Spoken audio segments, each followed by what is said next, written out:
আগের দিন যে জুয়েলারির মেকিং প্রসেসটা দেখিয়েছিলাম তার আজকে কালার প্রসেসটা দেখালাম। আগের ভিডিওতেই বলেছিলাম যে আমায় অর্ডার করেছে এই জুয়েলারিটা, তার নাম এই ভিডিওতে বলবো। তো আমায় যারা চেনে তারা তার নাম বললে তাকে চিনতে পারবে।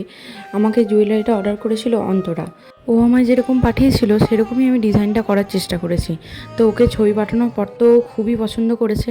আর যখন আমি ওকে জুয়েলারিটা দিই তখন তো ওর এতই আনন্দ হচ্ছিল, ও বলছিল এখনই আমি পরে একটা ছবি তুলি। তো তোমরা দেখে জানিও তোমাদের এই ডিজাইনটা কেমন লাগলো। এটা পুরোপুরি ওর পছন্দের ছিল, আমি ওর মতো করেই করার চেষ্টা করেছিলাম। কিন্তু আমার একটা প্রবলেম হচ্ছে, জুয়েলারি বানাতে কোনো প্রবলেম হচ্ছে না, কিন্তু এই যে জুয়েলারি কমপ্লিট করার পর কী ভার্নিশ ইউজ করব সেটা বুঝতে পারছি না। সবাই দেখলাম ডেকরের ভার্নিশ ইউজ করছে, কিন্তু সেই ভার্নিশটা ইউজ করলে কালার অনেকটা ফেড হয়ে যাচ্ছে আর ঠিকভাবে আগের কালারটা থাকছে না। তো তোমরা যারা এই বিষয়ে জানো আমাকে যদি হেল্প করতে পারো তাহলে একটু বলো।